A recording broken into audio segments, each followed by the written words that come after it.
এই গানটা যদি পেন ড্রাইভে করে নিয়ে যায় পুজো প্যান্ডেলে গুনগুন করে যদি গায় তাতে কি কাজ হবে? হতেই পারে। এবং শুধুমাত্র তাই নয়, আপনাদের এই মান অভিমানের যে পালা সেইটা শুনে এবং অবশ্যই পুজোর যে আমেজ সেটা শুনে কিন্তু আমার চারটে লাইন মনে পড়লো। বেঁচে থাকার এই যে আমেজ চিরকালীন না মৌসুমি, হয়তো আবার অন্য নামে আমার প্রেমেই পড়বে তুমি। হয়তো এই চারটে লাইন বললেও কিন্তু মান অভিমান ভেঙে যাবে। খুব ইম্পর্টেন্ট সার্জারি হবে এটা যদি ও করতে পারে। এবার সৈকতের কাছে একটু আসতে চাই যে ট্রায়াঙ্গুলার পার্ক এবং বালিগঞ্জ কালচারাল ওই চত্বরে ছোটবেলা কাটিয়েছে। আনফর্চুনেটলি ওর বিরহ ছিল না ছোটবেলা থেকে, এত ভালো গায় ওর জীবনে বিরহ আসবে কি করে? কিন্তু একটু একটু যদি ছোট, আচ্ছা না প্রশ্ন নয়, এটা স্টেটমেন্ট। একটা রবীন্দ্রসঙ্গীত ভালোবেসে সখী হতে পারে? ভালোবাসা দিয়ে যদি হয় তাহলে ভালোবাসার গান করি আগে। আর এই যে যেটা পুজোর আমেজ যেটা বললো, তা সেখানে তো একটা বড় বিষয় হচ্ছে প্রেম, এবং প্রেমের একটা বড় বিষয় হচ্ছে ভুল বোঝা, এবং ভুল বোঝা কেটে গিয়ে আবার প্রেম। তো তাই দিয়ে একটা ছোট্ট গান গিয়ে শোনাম, অনেক বছর আগে গেছিলাম। ব্যক্তিগত স্মৃতি অ্যালবাম থেকে? তখন ওই অ্যালবাম হয়নি, তখন রেকর্ড।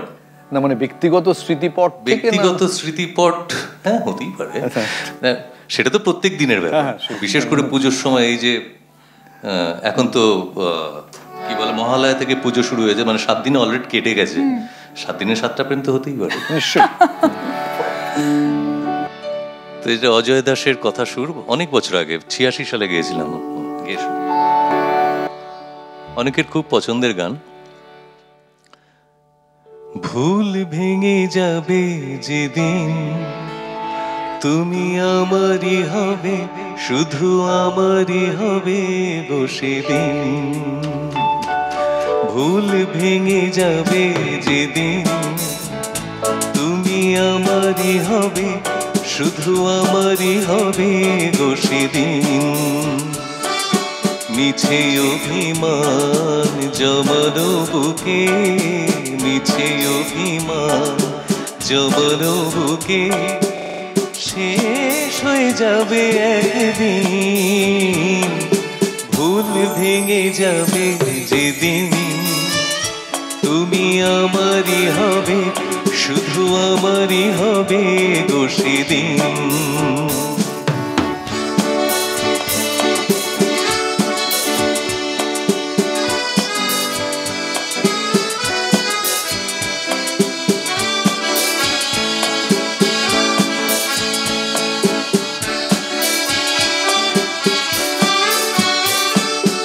আমি তো আমাকে ভালোবাসি, আমি তো আমাকে ভালোবাসি, তোমারই কাছে তাই আসি।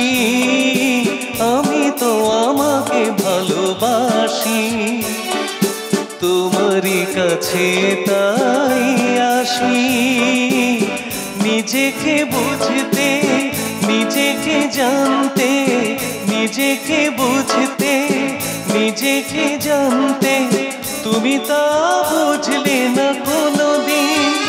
তবু আমারই হবে, জানি আমারই হবে একদিন। ও ভুল ভেঙে যাবে যেদিন তুমি আমারই হবে, শুধু আমারই হবে গো সেদিন। মিছে অভিমান জমানো বুকে, মিছে অভিমান জমানো বুকে, শেষ হয়ে যাবে একদিন। ভুল ভেঙে যাবে যেদিন তুমি আমারই হবে, শুধু আমারই হবে গো সেদিন।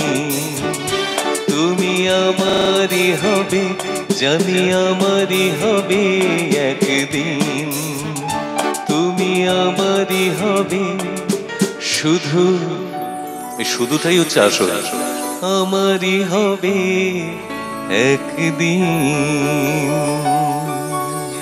কাজ হয়েছিল আপাতত এত পর্যন্ত চলছে। প্রথমে তাহলে আমাদের নতুন যারা অতিথিরা রয়েছেন তাদের একটু আমরা ইন্ট্রোডিউস করে দিই। আমাদের সঙ্গে ইতিমধ্যেই যুক্ত হয়েছেন দেবদীপ, স্বাগত তোমায়। একই সঙ্গে রয়েছে এ নাও, স্বাগত তোমায়। পুজো কেমন কাটছে না, আজকে সপ্তমী, এর মধ্যে পুজো কেমন কাটছে এবং এর পরেও পুজোর প্ল্যানিং কি রয়েছে? বিষয়টা হচ্ছে পুজো খুবই ভালো কাটছে। প্রচুর ঠাকুর দেখা বা সেইগুলো তো সব এমনিও প্রত্যেক বছর হয় না, কিন্তু একটা খুব মজার বিষয় হচ্ছে প্রচুর বন্ধু বান্ধবদের সাথে দেখা হয়। আর সারা বছরের ডায়েট ছেড়ে প্রচুর বেহিসেবি খাবার দাবার খাওয়া হয়। তো আমার মনে হয় সেটা আমার জন্য খুবই এক্সাইটমেন্টের একটা বিষয়। বেশ, আর দেবদীপ তোমার পুজো কেমন যায়? আমার পুজো যে বছর তো গান বাজনার খুব তাড়াহুড়ো থাকে, তো সেই বছর গান বাজনা করেই কেটে যায়, যাতায়াত গান বাজনা। আর এছাড়া যদি পুজো না থাকে তাহলে আড্ডা দিয়ে বন্ধুর বাড়ি। আমার খুব প্রিয় এক বন্ধু আছে যার থেকে আমার গানের ইয়েতে আসা, ও তো সেই বন্ধুটা ডেস্ক বাজিয়ে গান করতো, আমি শুনতাম। তো ওর বাড়িতে একটি 225 বছরের পুরনো পুজো হয়। হ্যাঁ, তো ওর বাড়ির দুর্গা ঠাকুর শিব ঠাকুরের কোলে বসে থাকে। ও মা, আচ্ছা, বেশ ভালো তো। ওরকম অসুরকে রাগ করে মারছে বা ওরকম একটা দুর্গার রূপ নয়।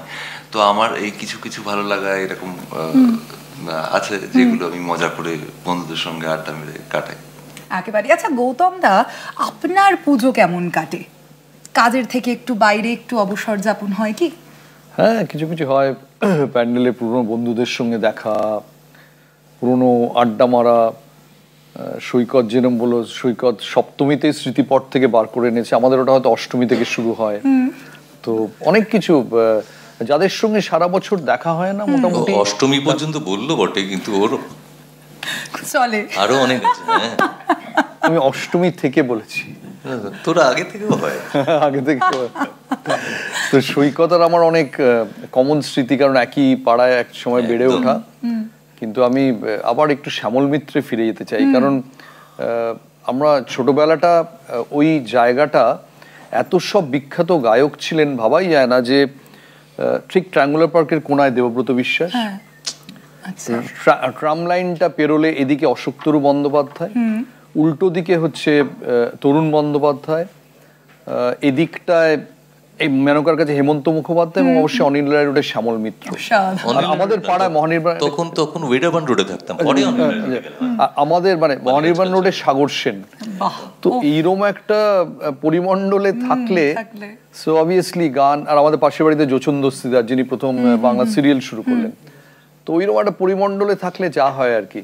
তো সৈকতকে তখন থেকেই গাইতে দেখি, আর তখন থেকেই খুব ভালো গাইতো। আমি কোনোদিন ভালো গেয়েছি বলে আমার নিজে মনে করি না। সঙ্গে ক্রিকেটও খেলতো। ওইটা আমার প্রথম আমার ফার্স্ট লাভ হচ্ছে আঁকা, যেটা ছোটবেলায় ভীষণ আঁকতাম, মানে কেউ একটা এসছে বাড়িতে, আমি বসে বসে আঁকতাম। ওইটা হচ্ছে আমার ফার্স্ট লাভ। তারপরে আমাদের পাড়ায় এত ক্রিকেটার ছিল, মানে গোপাল দা, সুব্রত গো, বাচ্চু দা, এদের সবার সঙ্গে ক্রিকেট খেলতাম ছোট ব্যাট নিয়ে। অ্যাকচুয়ালি সৈকতের দাদা আর আমরা একসঙ্গে দক্ষিণ কলকাতায় প্র্যাকটিস করতাম। দাদাও ভালো ক্রিকেট খেলতো, খুব ভালো খেলতো। আমি এক বছর খেলেছি, যাই হোক, সে সত্য হয়নি, যেটা সেটা হয়নি। কিন্তু ক্রিকেটটা এখনো বন্ধ করে দিয়েছে, না তো ও আর মাধুদা, মানে সমরণ দা, অশোক দাশগুপ্ত ছিল, আমরা একসময় প্রচুর ক্রিকেট খেলতাম, এবং অনেক ট্রফিও ছিল আমাদের, অনেক কিছু, সব ডাবল উইকেট ইত্যাদি জায়গা। অ্যাকচুয়ালি একটা ম্যাচ আমার মনে আছে, ডাবল উইকেট, আমি আর বাবুল সুপ্রিয়, ও আর দেবাশিস দত্ত, কালীঘাট মাঠে। আমরা মাত্র 9 রান করে আউট হয়ে গেছি, মানে 9 রান করেছি টোটাল। বাবুল বললো, বম্বে থেকে এলাম, প্রথম ম্যাচে হেরে যাবো, বম্বের টিকিটটারও দাম উঠবে না, কিছু একটা করো। আমরা গিয়ে আম্পায়ারকে বললাম, আম্পায়ার পরিচিত ছিল, যে কি হচ্ছে, দুজন খুব বিখ্যাত আম্পায়ার, দুজনই টেস্ট আম্পায়ার। আমি বললাম যে আগামী 2-3টে রোববার আমরা একটু খেপ খেলার মানে আম্পায়ারিং এর ব্যবস্থা করে দিচ্ছি, একটু দেখবেন।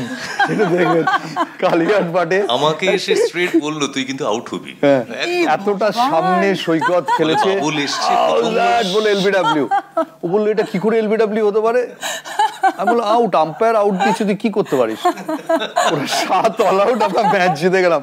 এবার এটা তো আমি দেখে নেবো আপনাদের স্কিমিতে, আর কি ম্যাচ জিতে গেছি। অনেক স্মৃতি এসব রয়েছে, খুব মজা হতো। একটা ওরকম গান। আর রবীন্দ্রসঙ্গীত হবে নাকি? হ্যাঁ, রবীন্দ্রসঙ্গীত হবে, যেটা বললি আমি এটা ছোট করে গেয়ে শোনাই একটা।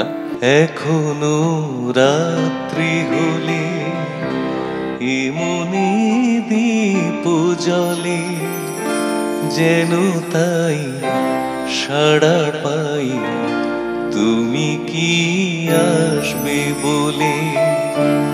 এখনো রাত্রি হলে এমনি দীপ জলে যেন তাই সাড়া পাই তুমি কি আসবে বলে। বুঝি না এ কি খেলা, ভেঙে যায় ফুল মেলা। বুঝি না এ কি খেলা, ভেঙে যায় ফুল মেলা।